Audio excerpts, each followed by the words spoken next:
गगनपुर नाम का एक गांव था जो कि समुद्र किनारे बसा हुआ था। वहीं एक मनोहर नाम का मछुआरा पत्नी रज्जो और बेटे चंदू के साथ रहता था।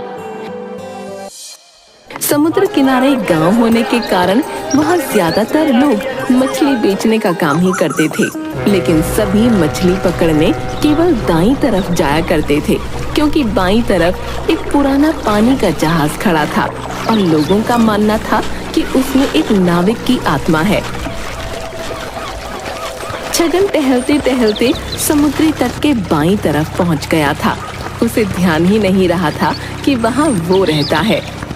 हे भगवान, मैं ये कहाँ आ गया? यहाँ तो वो रहस्यमयी नाविक रहता है। मुझे जल्दी से निकलना चाहिए। रुक जा, रुक जा, जा। हे भगवान, वो आ गया। छगन पीछे मुड़कर देखता है तो उसके सामने एक बहुत ही खतरनाक सा दिखने वाला आदमी खड़ा था। उसे देखकर छगन की चीख निकल जाती है और वो आदमी उसकी तरफ भागने लगता है। छगन भी हड़बड़ाकर वहां से भागता है और एक पत्थर से टकराकर गिर पड़ता है। वो खतरनाक आदमी अब छगन के पास आ चुका था और तभी छगन बेहोश हो जाता है। तो इससे किसने बोला था वहां जाने को? ये तो होना ही था।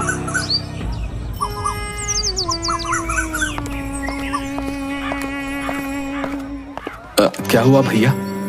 ये देखो ना मनोहर, सब लोग मना करते हैं कि उधर मत जाया करो, मत जाया करो, है? लेकिन फिर भी ये वहां पहुंच गया, बताओ। तो इसका ये हाल उस नाविक ने किया है? नहीं, लेकिन नाविक इसके पीछे पड़ गया था तो ये भागा और लड़खड़ा कर एक पत्थर पर गिर पड़ा। जिंदा बच गया, यही बहुत है, वरना वो नाविक इसे खा जाता। वैसे एक बड़ी अजीब बात है कि आज तक उस नाविक ने कभी किसी को मारा नहीं। तुम कहना क्या चाहते हो भाई? नहीं, कुछ नहीं।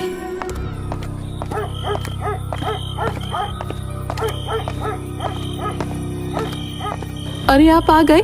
आओ आओ, मैं आपका ही इंतजार कर रही थी। मेरा इंतजार करने का कोई फायदा नहीं है, क्योंकि मैं आज भी कुछ खाने को नहीं लाया हूँ। हे भगवान, ऐसे कैसे चल पाएगा? आज भी आपको कोई मछली नहीं मिली क्या? एक बहुत छोटी सी मछली मिली थी, लेकिन फिर वो भी मर गई तो किसी ने खरीदी ही नहीं। वहां मछुआरों की इतनी ज्यादा भीड़ होने लगी है कि मुझ जैसे छोटे मछुआरों को कुछ हासिल ही नहीं होता। तो आप दूसरी तरफ क्यों नहीं चले जाते? उधर कोई भी नहीं जाता है, वहां आपको आसानी से बहुत सारी मछलियां मिल जाएंगी। कोई नहीं जाता है तो उसका एक कारण है। वहां एक नाविक का भूत रहता है। भूत? क्या सच में ऐसा होता है या लोगों ने अफवाह फैला रखी है? सच है, तू इस बारे में बात मत कर, जा जाकर चुपचाप सो जा। चंदू जाकर लेट तो जाता है, पर वो अपने माँ बाप की बातें सुनता रहता है, जिससे उसे पता चलता है कि उसके पिता का काम बहुत बुरा चल रहा है। वो अगले दिन अपने दोस्त राजू से मिलता है, जो कि गांव के प्रधान हरि प्रसाद का बेटा था। मेरे पिता को भी एक भी मछली नहीं मिल रही है और हमारे घर में खाने के लाले पड़ गए हैं। इसलिए मैं सोच रहा हूँ कि मुझे समुद्र तट के बाईं ओर जाकर देखना चाहिए कि वहां क्या है और कोई क्यों नहीं वहां जाता। तू पागल हो गया क्या? तुझे पता नहीं कि वहां एक नाविक का भूत रहता है? बड़े लोग तो कुछ भी मनगढ़ंत कहानियां बनाते रहते हैं। मैं जब तक अपनी आंखों से नहीं देख लेता ना, तब तक इन बातों पर विश्वास नहीं करूंगा। इसलिए मैं वहां जा रहा हूं और तू मेरे साथ चल रहा है। खुद को तो मारना चाहता है और मुझे भी मारना चाहता है। तुझे मेरी दोस्ती की कसम, तुझे मेरे साथ चलना पड़ेगा। दोस्ती की कसम के आगे राजू घुटने टेक देता है और चंदू के साथ वहां चला जाता है।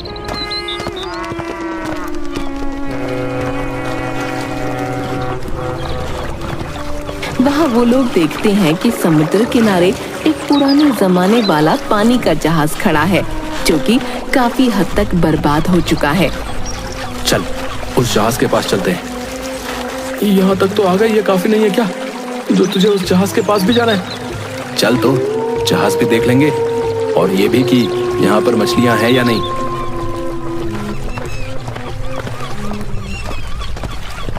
वो लोग उस जहाज के पास पहुंचते हैं और पानी में देखते हैं तो वहाँ काफी मछलियाँ होती हैं। ये देखकर चंदू बहुत खुश हो जाता है, पर तभी उन्हें पीछे से किसी की आवाज आती है। मेरे शिकार आओ। ये तो वही रहस्यमयी नाविक है।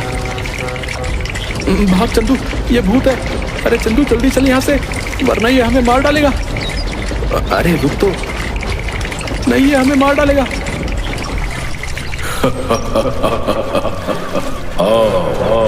मेरे पास आ।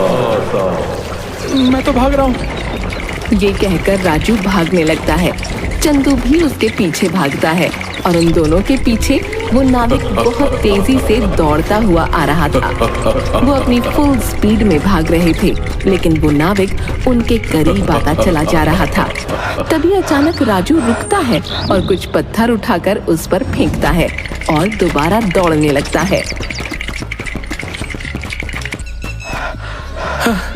आज हम बस बच ही गए, वरना हम उस नाविक का शिकार बन गए होते।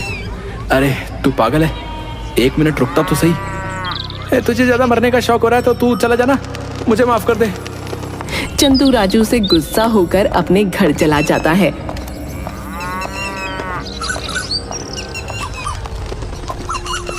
इधर राजू अपने पिता के पास जाता है और उनसे मछुआरों की दिक्कत की बात करता है, क्योंकि वो भले ही डरपोक था, लेकिन था तो चंदू का दोस्त। उसे अपने दोस्त की फिक्र तो थी। पापा, हमारे गांव में बहुत से मछुआरों का काम सही नहीं चल पा रहा है, आप उनके लिए कुछ करते क्यों नहीं? तू ये सब क्यों सोच रहा है? क्योंकि आप नहीं सोच रहे हो, आप गांव के प्रधान हो, आपको इन चीजों का ख्याल रखना चाहिए। आपको पता भी है कि कितने ही मछुआरे भूखे सो रहे हैं आजकल।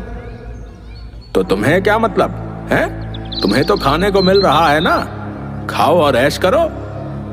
मैं तो ऐश करूंगा, पर आप जो इतनी मछलियां बाहर एक्सपोर्ट करते हो, इनमें से कुछ मछुआरों के लिए क्यों नहीं छोड़ देते?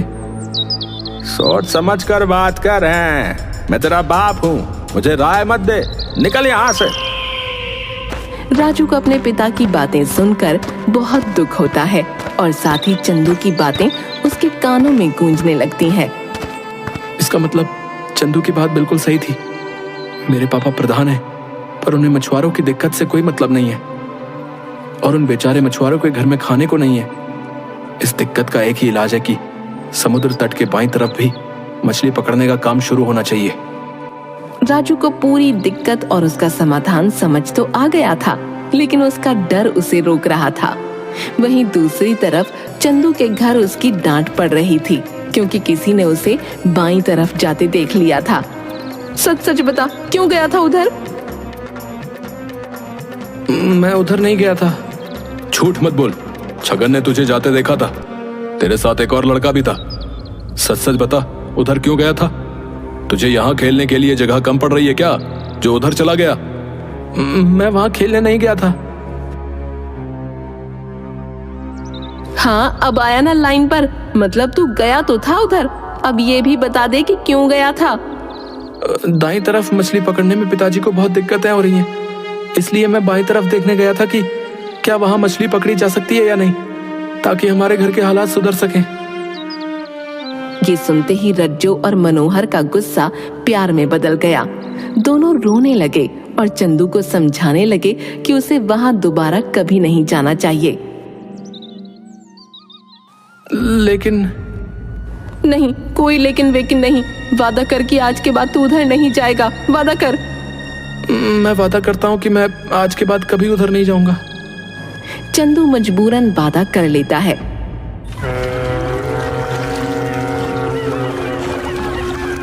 उसी रात एक शराबी समुद्र तट के बाईं तरफ चला जाता है। उसे बिल्कुल होश नहीं था।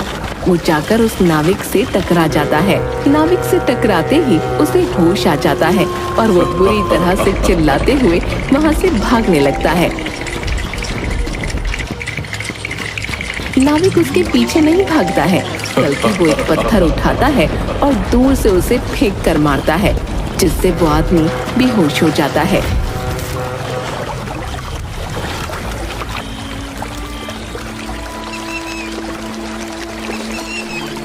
अगली सुबह वो नंगा चौराहे पर पड़ा मिलता है।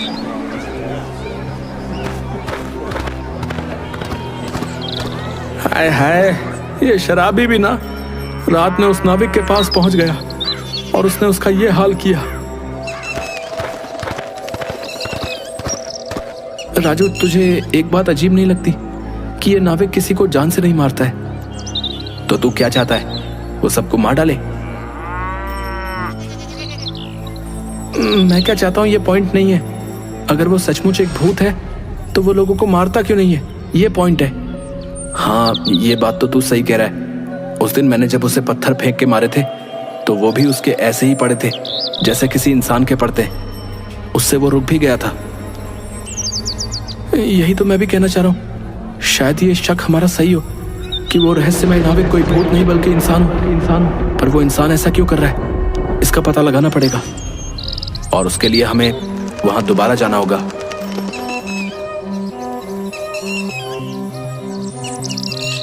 इस बार वो लोग एक प्लान बनाते हैं जिसके हिसाब से वो लोग वहां जाएंगे, लेकिन राजू छिप कर रहेगा और नाविक के सामने आते ही उस पर जाल डाल देगा।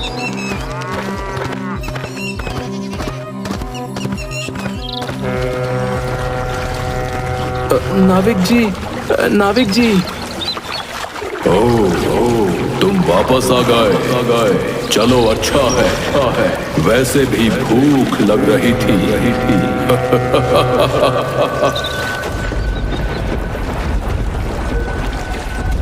ये कहकर वो नाविक चंदू की तरफ भागना शुरू कर देता है और चंदू अपनी जगह पर खड़ा रहता है।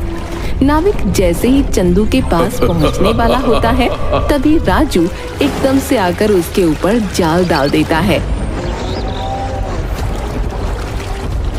और अगले ही पल दोनों उस नाविक पर चढ़कर बैठ जाते हैं।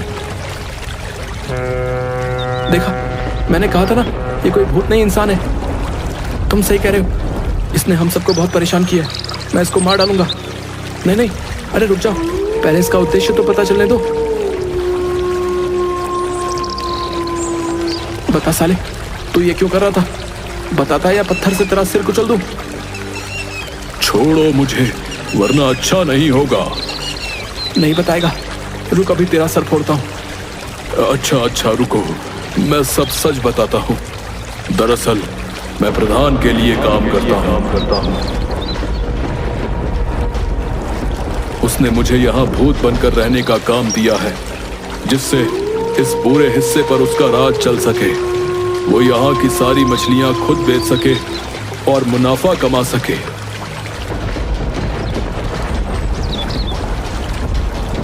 क्या मेरे पापा ने तुमसे ये सब करने को कहा था? चंदू और राजू वापस गांव में जाते हैं और सबको ये सच्चाई बताते हैं।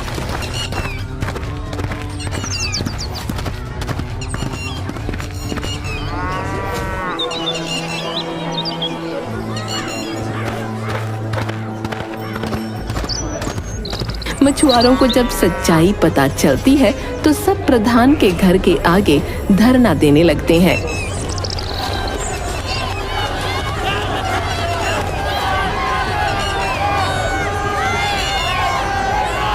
पर प्रधान अपनी गलती मानने को तैयार नहीं था। तब राजू कहता है, पापा, आप लोगों को उनका हक दोगे या मैं आपको छोड़कर चला जाऊं? मैं चला ही जाता हूं। अब रुक जाओ बेटा, मैं अपना गुनाह कबूल करता हूं। मैं मानता हूं कि ये मैंने ही किया था। वहां कोई भूत नहीं था। ये भूत मैंने अपने फायदे के लिए बनाया था। आप लोग मुझे माफ कर दीजिए। अब से समुद्री तट का बायां हिस्सा भी आप लोगों का है। ये सुनकर सारे मछुआरे खुश हो जाते हैं। चंदू के माता पिता के साथ सारे मछुआरों की दिक्कत अब दूर हो चुकी थी।